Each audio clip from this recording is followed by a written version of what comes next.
A very good morning, dear students. बच्चों, in last lecture we have done nutrition in case of bacteria. Today we will study about respiration and reproduction in case of bacteria. How these two processes occurs in bacterial cell.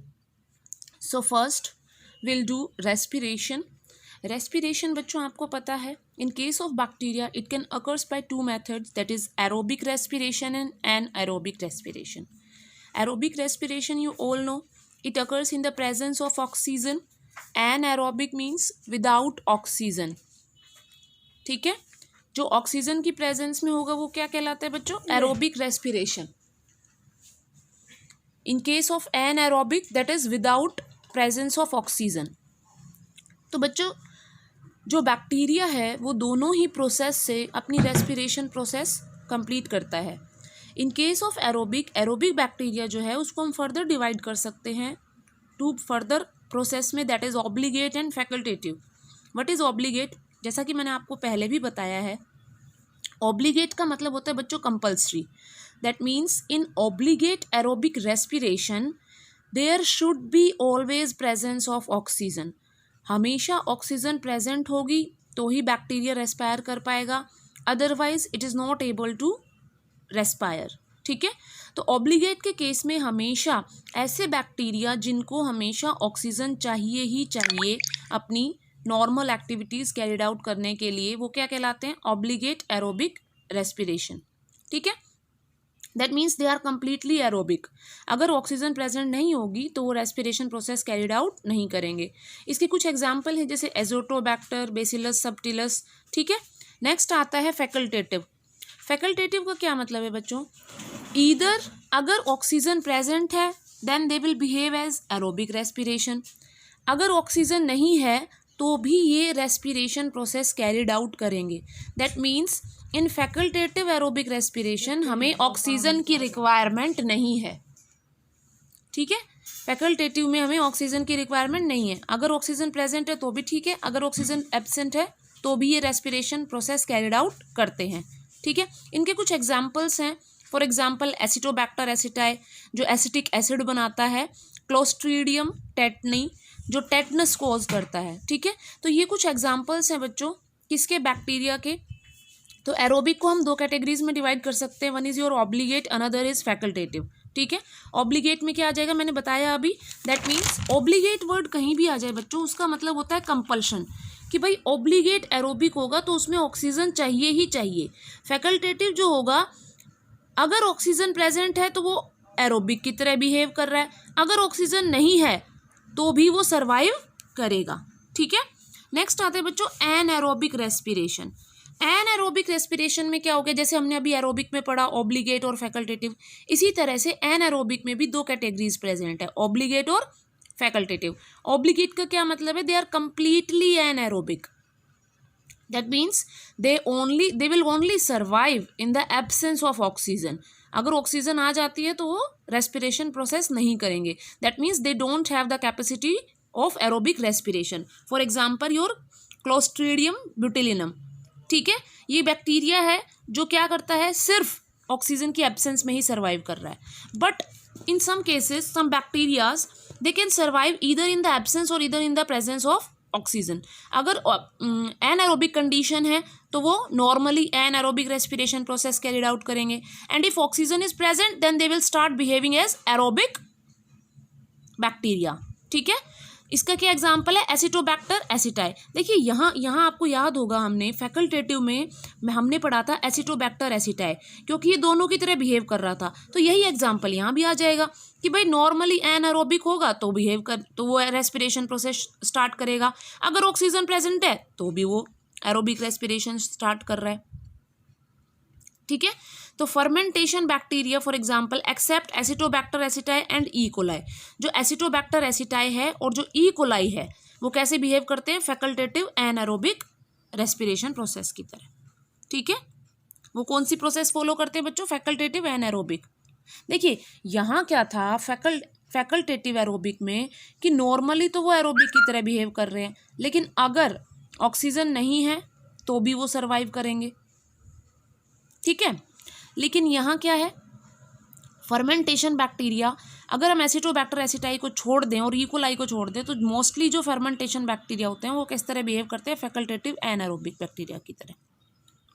ठीक है, that means normally वो क्या होते हैं, anaerobic, but can be aerobic sometime. अगर oxygen present होगी तो भी वो सर्वाइव करेंगे, यही बात हम यहाँ कह रहे हैं। ठीक है, नेक्स्ट आता है बच्चों reproduction process. How the bacteria, जो आपके बैक्टीरियल सेल हैं वो रिप्रोडक्शन प्रोसेस कैसे शो करते हैं। तो नॉर्मली जो रिप्रोडक्शन के मेथड्स होते हैं इनके केस में वो 3 तरह के होते हैं बच्चों, वेजिटेटिव, देन एसेक्सुअल रिप्रोडक्शन, और फिर आता है आपका जेनेटिक रिकम्बिनेशन। तो इसको समझेंगे हम। वेजिटेटिव में फर्स्ट आता है आपका बाइनरी फिजन। तो बाइनरी फिजन तो आप सबको पता ही है कि नॉर्मल जो सेल होता है वो डिवाइड कर जाता है, 2 उसकी फर्दर कॉपीज बन जाती है। ठीक है, इसी तरह से ये मेथड मोस्ट कॉमन मेथड है, that means most of the bacteria they follow binary fission method for reproduction.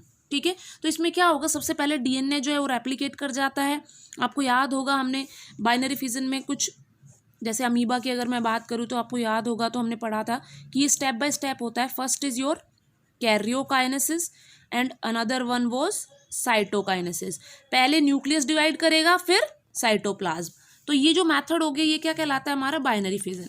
अब हम बात करते हैं बच्चों असेक्सुअल रिप्रोडक्शन की। जो असेक्सुअल रिप्रोडक्शन होगा that means without fusion of gametes, without sexual reproduction, ये कहलाता है एंडोस्पोर फॉर्मेशन। एंडोस्पोर फॉर्मेशन क्या होता है, ये देखिए एडवर्स कंडीशन में ही होगा। जब बैक्टीरिया, जब एनवायरमेंटल कंडीशन जो है वो सूटेबल नहीं है, फेवरेबल नहीं है, तो बैक्टीरिया क्या करता है, एसेक्सुअल रिप्रोडक्शन में चला जाता है। ठीक है, एसेक्सुअल रिप्रोडक्शन में जाएगा तो क्या करता है, अपने चारों तरफ, देखिए एनवायरमेंटल कंडीशन सूटेबल नहीं है मतलब वही बाहर का जो टेम्परेचर है वो ठीक नहीं है। ठीक है, बाहर के जो, अगर वो उसको बैक्टीरिया के अगेंस्ट हम एंटीबायोटिक्स यूज़ कर रहे हैं तो वो ग्रो नहीं करेगा, तो वो क्या करेगा, अपने अंदर ही अंदर अपनी ग्रोथ करना शुरू कर देता है। दैट मीन्स वो चारों तरफ एक प्रोटेक्टिव कवरिंग बना लेता है अपने, जो कि हाईली रेजिस्टेंट होगी। किससे रेजिस्टेंट होगी, हाई टेम्परेचर से, हाई प्रेशर से। अगर एंटीबायोटिक केमिकल्स यूज कर रहे हैं तो उसके अगेंस्ट भी वो ग्रोथ शो करेगा। ठीक है, रेजिस्टेंस का मतलब होता है बच्चों रोधक क्षमता। ठीक है, और ये रोधक क्षमता किस कारण होती है, due to presence of calcium dipicolinate. ठीक है, ये जो केमिकल है कैल्शियम डाइपिकोलिनेट रिलीज करता है, कौन, बैक्टीरिया ही रिलीज करता है अपने चारों तरफ, जिससे कि जो एक्सटर्नल एडवर्स कंडीशन है वो उसको अफेक्ट नहीं करती। ठीक है, तो एंडोस्पोर एक्चुअली होता क्या है, ये एक रेजिस्टेंट स्ट्रक्चर होता है जो बैक्टीरियल सेल अपने चारों तरफ बना लेता है। ठीक है, ये उसकी सेल मेम्ब्रेन हो गई भाई, बैक्टीरियल सेल है ये, और ये क्या कर रहा है आप देख रहे हो, कई सारी लेयर्स बना ली इसने चारों तरफ अपने, तो ये एंडोस्पोर फॉर्मेशन कहलाता है। और ये कब बनेगा, ये बनता है जब एनवायरमेंटल कंडीशन सुटेबल नहीं होती। अब बैक्टीरिया को सर्वाइव तो करना ही है, चाहे बाहर उसकी एडवर्स कंडीशन हो, तो उस एडवर्स कंडीशन में सर्वाइव करने के लिए चारों तरफ अपने क्या बना लेता है, कवरिंग बना लेता है। ठीक है, जो इसको प्रोटेक्शन प्रोवाइड करती है बाहर की एनवायरमेंटल कंडीशन, एडवर्स कंडीशन से। तो यही प्रोसेस जो है एंडोस्पोर फॉर्मेशन, ये रिप्रोडक्शन विदाउट मल्टीप्लिकेशन भी कहलाती है, क्योंकि ग्रो तो कर ही रहा है ये, लेकिन डिवाइड नहीं कर रहा है। ठीक है, मेनली जो ये देखा जाता है किसमें देखा जाता है, बेसिलस टाइप ऑफ बैक्टीरिया। आपको याद होगा on the basis of shape we had classified bacteria. ठीक है, तो ये जो क्लासिफिकेशन हमने किया था शेप के बेसिस पे, उसी में आ जाता है आपका बेसिलस जो बैक्टीरिया थे, आपको याद होगा रोड शेप बैक्टीरिया। ठीक है, तो इस तरह के जो बैक्टीरिया होते हैं मोस्टली वो एंडोस्पोर फॉर्मेशन में पार्टिसिपेट करते हैं। तो ये क्या है, इन्होंने चारों तरफ, इसने क्या किया, अपने चारों तरफ एक कवरिंग बना ली। जो बाहर वाली लेयर है उसकी वो क्या कहलाती है, एक्सोस्पोरियम, मतलब स्पोर के बाहर। तो एंडोस्पोर के जो बाहर वाली लेयर है वो कहलाती है एक्सोस्पोरियम बेसल लेयर। उसके बाद आप देख रहे हैं, उसके बाद जो लेयर आती है that is outer coat. Outer coat क्या करती है, जो बाहर एंजाइम्स होंगे उस एंजाइम से इस बैक्टीरियल सेल को बचाती है। ठीक है, और फिर ये क्या करता है, ये अपने चारों तरफ एक कोर्टेक्स वाला रीजन बना लेता है। कोर्टेक्स एक्चुअली क्या है, it is made up of peptidoglycan. ये जो कोर्टेक्स वाली जो लेयर होगी ना, ये किसकी बनी हुई है, पेप्टाइडोग्लाइकन की। और ये क्या करता है, पेप्टाइडोग्लाइकन किससे प्रिवेंट करता है, अगर टेम्परेचर बहुत ज़्यादा हाई हो जाएगा तो भी ये बैक्टीरियल सेल डिग्रेड नहीं होगा। ठीक है, फिर ये अंदर जो है इसका ये एरिया, ये क्या कहलाता है, साइटोप्लाज्म। इसको हम कोर भी कह देते हैं।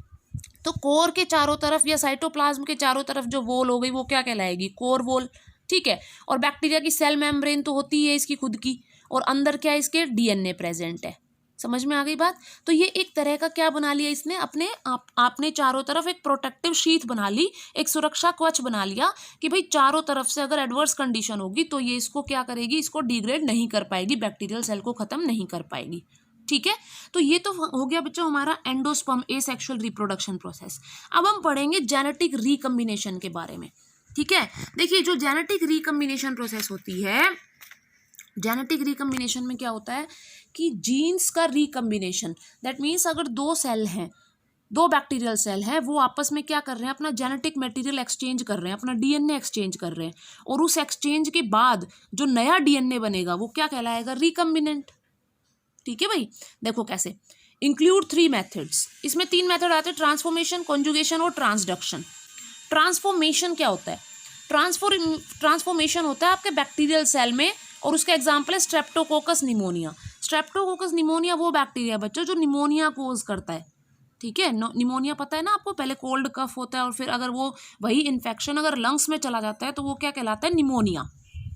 ठीक है, तो अगर ट्रांसफॉर्मेशन की बात की जाए तो ट्रांसफॉर्मेशन कहाँ डिस्कवर हुआ था, स्ट्रेप्टोकोकस निमोनिया में। स्ट्रेप्टोकोकस निमोनिया वो बैक्टीरिया है जो क्या कोज करता है, निमोनिया। ठीक है, इसको किसने आइडेंटिफाई किया था, ग्रिफ्थ ने बताया था ट्रांसफॉर्मेशन के बारे में 1928 में, लेकिन later on it was proved bye, Griffith ने इसके बारे में बता तो दिया था कि भाई कोई चीज़ है जो ट्रांसफर हो रही है, लेकिन उसको एक्सपेरिमेंटली पूरी तरह से प्रूव करने वाला कौन था, एवरी मैक्लोइड और मैककार्टी। इन्होंने क्या किया था मैं बताती हूँ अभी आपको।